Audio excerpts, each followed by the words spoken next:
สิ่งที่พี่ทำคือเดินเปิดแมปไอ้เหี้ยเก็บดาบเก็บชุดล้างแค้นเดี๋ยวค่อยล้างไอ้เหี้ยไม่รีบจริงๆโดนชาวไอนุมาช่วยแล้วก็ปกป้องชาวไอนุผมว่าก็ก็ได้อย่างนั้นก็ได้ดังนั้นการถ่ายทอดของภาคนี้มันควรจะเป็นตัวละครหญิงที่เน้นเตลเป็นหลักเน้นสกิลของนินจาแอสซัสซินผู้หญิงยันดาบชนะผู้ชายเนี่ยคือเป็นไปไม่ได้นะเว้ยสำหรับเนื้อหาแรกในวันนี้ของเรานะครับผมที่ผมเตรียมมาเนี่ยก็จะเป็นเรื่องราวที่เกี่ยวข้องกับเกมหนึ่งที่เป็น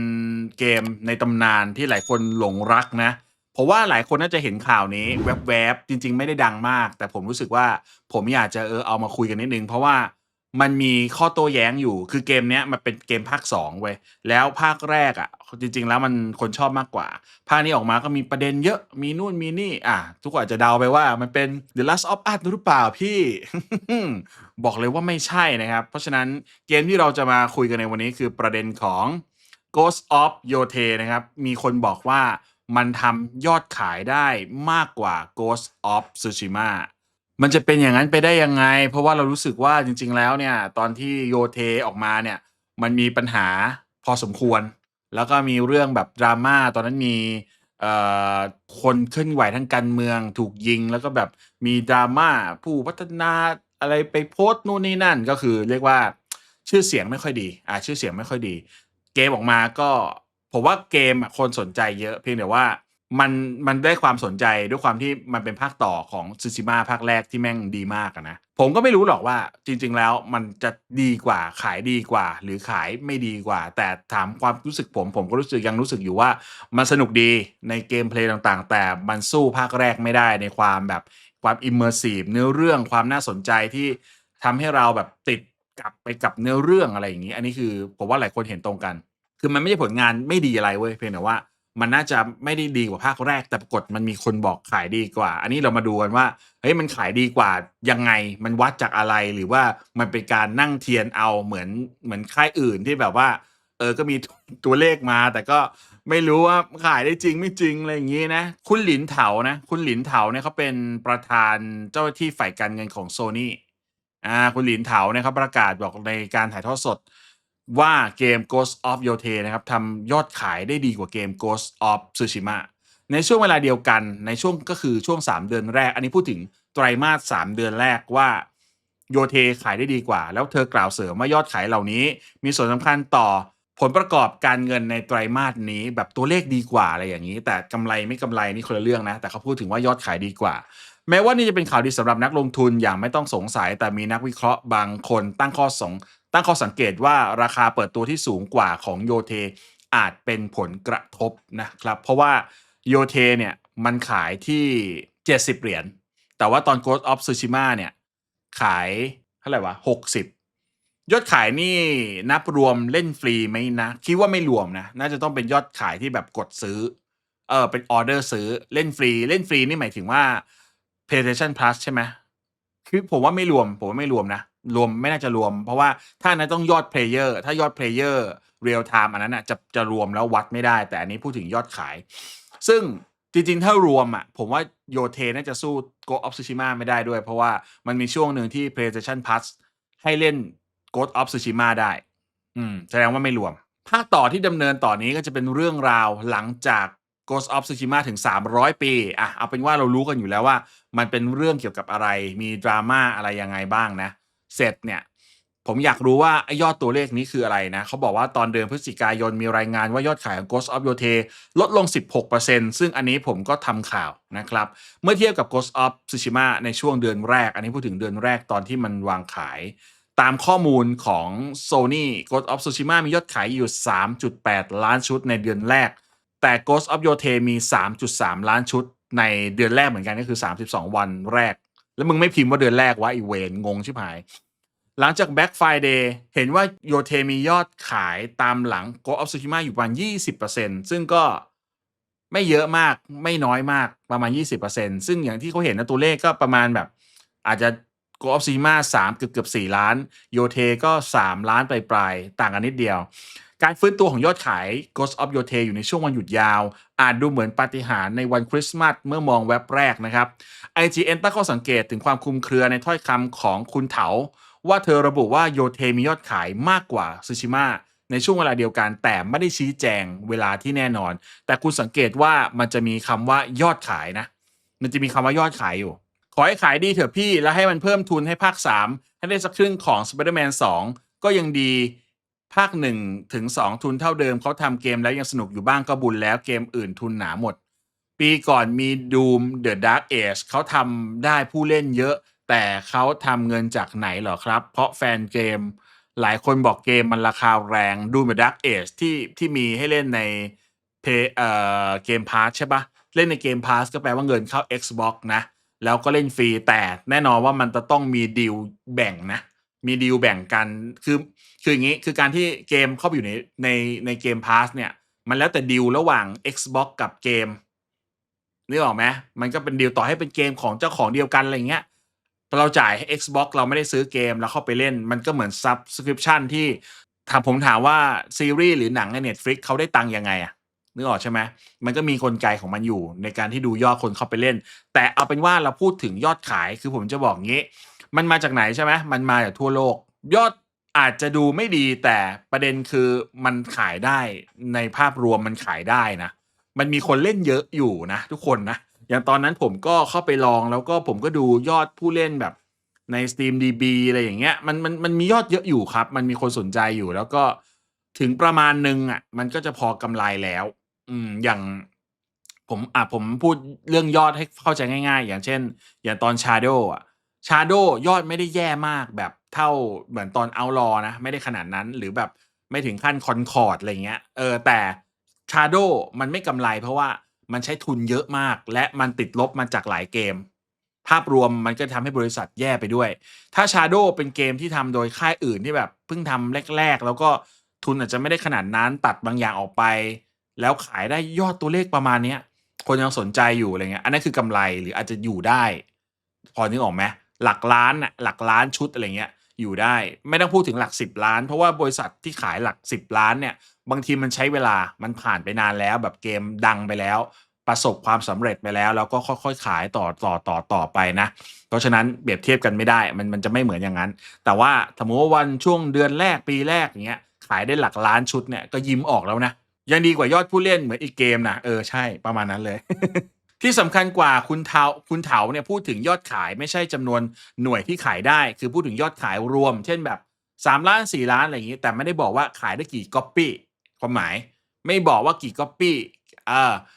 Ghost of Tsushima เนี่ยขายที่$60แบบที่ผมบอกในขณะที่ Yote ขายที่$70ก็เป็นไปได้ว่า Gap ส่วนต่าง$10จะทำให้ภาพรวมเนี่ยมันดูเหมือนมียอดที่สูงกว่าและอาจจะเป็นปัจจัยสำคัญที่รายได้สูงกว่าแล้วก็เป็นกลยุทธ์อันชันฉลาดของ CFO ท่านนี้นะครับที่เขาออกมาบอกเพราะนั้นสรุปแล้วท้ายสุดเนี่ยคำพูดของคุณเถาเป็นแค่ผลลัพธ์ภาพรวมสรุปแล้วกันเพราะว่าผมรู้ว่ามันมีคนที่คือผมอยู่ฝั่งที่ไม่ได้แอนตี้อะไรไอ้ตัวโยเทมากนะถ้าผมจะบ่นเรื่องเดียวก็คือ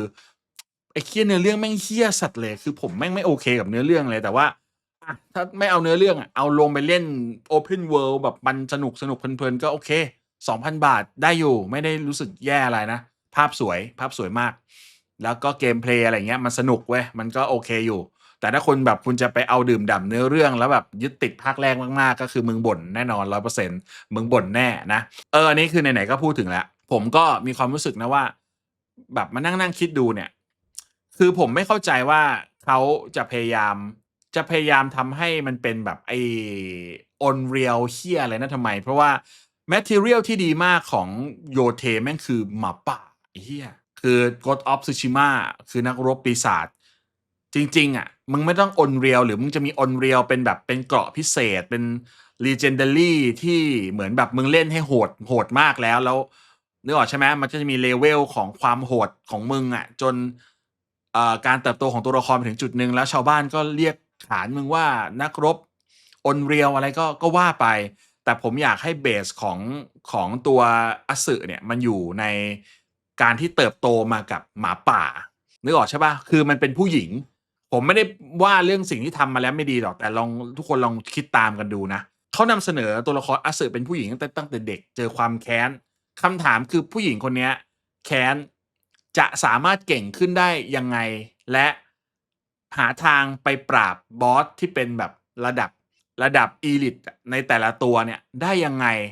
ที่เราเชื่อได้ว่าเกิดขึ้นจริงที่ไม่ใช่แบบอ๋อก็มึงไปฝึกมาแล้วมึงเป็นตัวเอกอะแล้วมึงก็เนี่ยมีอาวุธไม่รู้กี่อย่างที่อาวุธบางอย่างแม่งหนักกว่าตัวมึงด้วยหนักกว่าผู้ชายบางคนถือยังหนักแต่มึงก็ทำได้อะไรเงี้ยเราต้องยอมรับนะว่าตรงนี้เป็นจุดอ่อนจริงๆที่ทำให้ถูกวิจารณ์นะเพราะว่ามันเป็นภาพชัดที่แบบไอ้เหี้ยมันดูแบบมันใช่เหรอวะเหี้ยมึงถือดาบไซซ์ขนาดนั้นอะไรอย่างเงี้ยมันก็คิดกันได้แต่ตัวผมอะผมไม่ได้ซีเรียสเพราะมันเป็นเกมอะนะไอ้ Ghost of เนี่ยซีรีส์ Ghost of มันอยู่ในเบสของเรียลลิสติกนิดหนึ่งไงมันก็เลยมีคนที่คิดได้กลับกันสมมุติวันที่อาสึถูกเสียบอยู่ที่ต้นไม้อะแล้วคนที่มาช่วยอะคือหมาป่าหมาป่ามาช่วยหมาป่าเนี่ยก็อาจจะเป็นหมาป่าที่หลงฝูงมาถูกเนรเทศมาเหมือนกันซึ่งอาจจะเป็นหมาป่าที่แม่งแบบอาสึเคยไปช่วยมาแบบถูกกับดักนายพรานอะไรก็ว่าไปแล้วอาสึตอนเด็กก็เคยไปช่วยหมาป่ามาหมาป่าก็จำได้แล้วก็เลยแบบกลับมาช่วยอาสึในวันนี้อาสึก็เติบโตมาในป่าเลยแบบล้มลุกคลุกคลานมันก็เลยมีความอึดและได้ทักษะของความเงียบมาดังนั้นการถ่ายทอดของภาคเนี้ยมันควรจะเป็นตัวละครหญิงที่เน้น stealth เป็นหลักเน้นสกิลของ Ninja Assassin เป็นหลักผมเข้าใจว่ามันอยากจะซามูไรซึ่งก็ซามูไรได้แต่ไม่ต้องมีแบบอะไรวะ มันมีแบบหอกมีดาบใหญ่อะไรก็ไม่รู้อะไม่ต้องถึงขั้นเป็นมัลคลีแต่นึกออกใช่ไหมประมาณว่าก็อยู่ใช้ชีวิตกับหมามาจนมันเป็นเหมือนพี่น้องอะเป็นเหมือนคู่หูอะไรอย่างเงี้ยจริงๆ relate เป็นแบบมัลคลีก็ได้แต่มันจะดาร์กกว่าตรงที่อันนี้มันเป็นล้างแค้นไงนึกออกเปล่าภาคนี้จริงๆควรเน้นเรื่องของชาวไอนุเพื่อจะได้เล่าตัวตนได้ดีกว่านี้เหมือนถูกต้อง เรื่องไอนุจริงๆดีมากเลยนะแล้วฉากมันสวยด้วยไอนุเล่าน้อยมากลองนึกดูดิว่าถ้าอาสึไปทางแบบรอบเลนแล้วก็เอ่อเราได้เล่นแล้วมันไม่ใช่ว่าต้องมาเป่าไอ้ดีดเครื่องดนตรีแล้วหมาออกมาแต่หมาอยู่ด้วยเลยแล้วอัพสกิลหมาได้แล้วหมาเป็นเอไออะหมาล่อได้หมาสเตลได้เราเล่นนึกภาพตามเหมือนเราเล่น Ghost of Tsushima แต่อันนี้คืออาสึและหมาอีกหนึ่งตัวซึ่งมีชื่อเราก็จะอิน แล้วตอนจบอะมึงก็ให้หมาตายแค่นั้นน่ะไอ้เหี้ยโดนศัตรูฆ่าอะไรก็ว่าไปมันก็จะดราม่าอันนี้มันก็แบบมันดูหลุดจากเนื้อเรื่องจริงๆพี่เล่นไปคือเกมเพลย์มันสนุกแต่เราแค่รู้สึกอินไม่ได้ว่าเราไม่ได้อินเท่าภาคแรกแล้วว่าแบบเฮ้ยกูจะต้องไปช่วยเกาะนี้จากเงื้อมือมองโกให้ได้นะคือไม่แคร์เลยสิ่งที่พี่ทำคือเดินเปิด map ไอ้เหี้ยเก็บดาบเก็บชุด บอสเรื่องของมึงเอ้ยล้างแค้นล้างแค้นเดี๋ยวค่อยล้างไอ้เหี้ยไม่รีบมันเป็นอย่างนั้นไปมันก็นั่นแหละครับแต่ถามว่าถ้ายอดขายมันดีก็ดีผมก็อยากเล่นภาค3นะหวังว่าเขาจะกลับมาในจุดที่มันควรจะเป็นอะอันนี้มันหลุดไปเยอะอยู่แต่ว่าขายเกมเพลย์อะไรได้อยู่ใครยังไม่เล่นก็ควรเล่นนะควรลองนะครับจริงๆโดนชาวไอนุมาช่วยแล้วก็ปกป้องชาวไอนุผมว่าก็ก็ได้อย่างนั้นก็ได้เพราะชาวไอนุก็มีทักษะในการใช้ชีวิตกับสัตว์ถูกเปล่า แล้วก็ให้อัตสึอะมีวิชาที่เป็นแบบวิชาการต่อสู้ที่เชื่อมโยงกับสัตว์แบบหมาป่าวิชาเขี้ยวหมาป่าวิชาหมีวิชานกอินทรีวิชางูอะไรแบบเนี้ยนึกออกไหมมันจะมีวิชาดาบที่เป็น relate กับสัตว์อยู่อะอาจจะได้จากชาวไอนุก็ดีให้ไอนุเป็นเบสเหมือนเป็นบ้านอัตสึใหม่เลยที่ชาวไอนุเป็นคนเลี้ยงอัตสึมาก็ได้เมื่อกี้ที่คุณสมุยบอกก็ดี แบบรอดมาด้วยชาวไอนุช่วยหรือจะแบบหมาช่วยไปแล้วหมาก็ไปเจอชาวไอนุก็รับทั้ง2คนไปก็ได้ผมว่าแม่งเวิร์กกว่าเยอะฟังแล้วฟังขึ้นกว่าแบบอัตสึก็เติบโตมาแล้วก็ไปเข้าร่วมสงครามเหี้ยอะไรไม่รู้คือแบบเราไม่ได้เห็นการเติบโตแล้วเราแบบมึงเก่งขึ้นมาได้ยังไงอย่างที่เนี่ยคุณโชนกอรี่ลักกี้บอกคือผู้หญิงยันดาบชนะผู้ชายเนี่ยคือเป็นไปไม่ได้นะเว้ยเป็นไปไม่ได้แบบไม่มีทาง มันต้องทำไงก็ได้ไม่ให้มีซีนที่แบบเราเอาผู้หญิงไปเบนแรงสู้กับผู้ชายอะมันไม่ได้เว้ยมันไม่มีทางเกิดขึ้นน่ะ Prince Mononoke เหรอพี่อาจจะฟีลนั้นมันล้างแค้นอะนะมันเลือดๆกว่าแต่อันนั้นผมไม่รู้เป็นยังไงอะแต่ผมพอนึกออกเคยเห็นภาพอยู่ที่เป็นเด็กผู้หญิงกับหมาใช่ไหมแต่หมามันเป็นสัญลักษณ์ของถิ่นฐานนั้นของญี่ปุ่นไงมันก็ไม่แปลกอะไรเหมือนจาพนมที่ใช้วิชา relate กับช้างอะ ไอนุจะนับถือสัตว์เป็นเทพเจ้าครับและผสมผสานอาวุธญี่ปุ่นกับชาวป่าชาวไอนุผมว่าตึงอยู่เห็นเดินชิวๆได้ทั้งแมป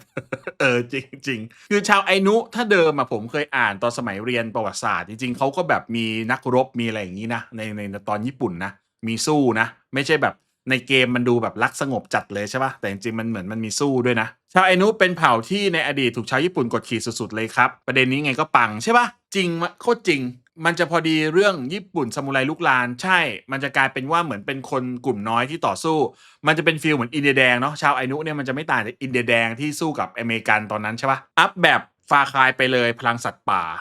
ก็ได้อยู่คือจริงๆมันยังไงก็ตามมันต้องเน้นความพลิ้วไหวและความเงียบอะเพราะว่ามันสู้แรงไม่ได้เว้ยมันเอาไปสู้แรงผู้ชายมันไม่ได้อะดึงโซ่เอาจริงๆสมมุติว่าเป็นเรื่องจริงนะแล้วไอ้เคียวโซ่อะสมมุติเกี่ยวเคียวโซ่ไปอะมึงผู้ชายดึงกลับก็คืออัตสึล้มแล้วนะถ้าเรื่องจริงอะแรงมันไม่ไหวนะประมาณนี้นะครับสำหรับข่าวของยอดขาย Ghost of Yotei กับ Ghost of Tsushima ก็อย่าตีกันเลยนะผมว่าแฟนทั้ง2เกมก็ลุ้นให้มีภาค3ดีกว่ามันมีข้อดีของแต่ละภาคแล้วกันเอาอย่างนี้แต่จากในใจผมก็คือภาคแรกอยู่ดีนะครับสำหรับเพื่อนๆที่ต้องการจะเป็นส่วนหนึ่งของครอบครัว Talk Control นะครับก็สามารถกดสมัคร Membership กันมาได้เพื่อนๆจะได้รับสิทธิพิเศษในการดูคลิปวิดีโอก่อนใครจะได้อาวุธสุดเท่ติดหลังชื่อไม่ว่าจะเป็นดาบเลเซอร์ดาบปราบมารดาบสายฟ้าและอาวุธระดับสุดท้ายอย่างไม้กอล์ฟติดไฟสามารถมีชื่อระดับพิเศษในกลุ่ม Discord เพื่อบอกว่าคุณเป็น Membership ของช่องและมีสิทธิ์แสดงความคิดเห็นพูดคุยกับผมในการนำเสนอคลิปวิดีโอถัดไปเข้ามาเป็นส่วนหนึ่งในการอัปเดตข่าวสารแห่งโลกวิดีโอเกมไม่เอาการยัดเยียดไม่เอาการเมืองรักในวิดีโอเกมในแบบที่มันเคยเป็น Talk Control ยินดีต้อนรับครับผม